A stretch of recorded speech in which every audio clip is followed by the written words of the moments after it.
દર્શક મિત્રો, ડેલી બોડેલી ન્યૂઝમાં આપનું હાર્દિક સ્વાગત કરું છું. મયુરજીન ખત્રી.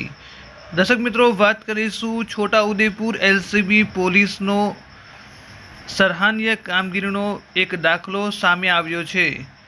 પોલીસ પ્રજાનો મિત્ર છે તે શબ્દને પણ તેઓએ સાર્થક કરી બતાવ્યો છે. નર્મદા માઇનોર કેનલમાં એક દંપતી છે તે ડૂબી રહ્યું હતું. તેઓને બચાવ માટેની એક સુંદર કામગીરી સામે આવી છે. Chhota Udepur LCB police staff, V N Tadvi police sub inspector તથા પોલીસ કર્મચારીઓ એએસઆઈ ઉપેન્દ્ર રમણભાઈ અને ભરતભાઈ કાંતિભાઈ પ્રોહિબિશનની કામગીરીમાં હતા. તે દરમિયાન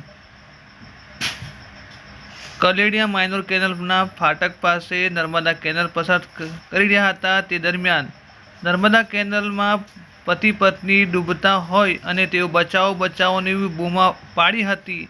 તે જોઈને પોલીસ કર્મચારીઓએ તેઓને બચાવી લીધા છે. તમે જોઈ રહ્યા છો જે પ્રકારે કે જીવ જોખમમાં મૂકી પોલીસ દ્વારા તેઓને હેમખેમ બહાર કાઢી અને સુરક્ષિત રીતે બહાર કાઢવામાં આવ્યા હતા. આ પોલીસ દ્વારા સમય સૂચકતા વાપરી અને 2 જિંદગીને બચાવી લેવામાં આવ્યું છે અને માનવતાનું ઉત્તમ ઉદાહરણ છે તે તેઓએ પૂરું પાડ્યું છે.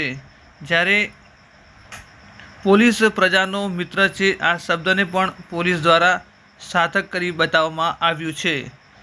જ્યારે તમે જોઈ રહ્યા છો કે એક પતિ પત્ની છે તે નર્મદા મેન કેનલમાં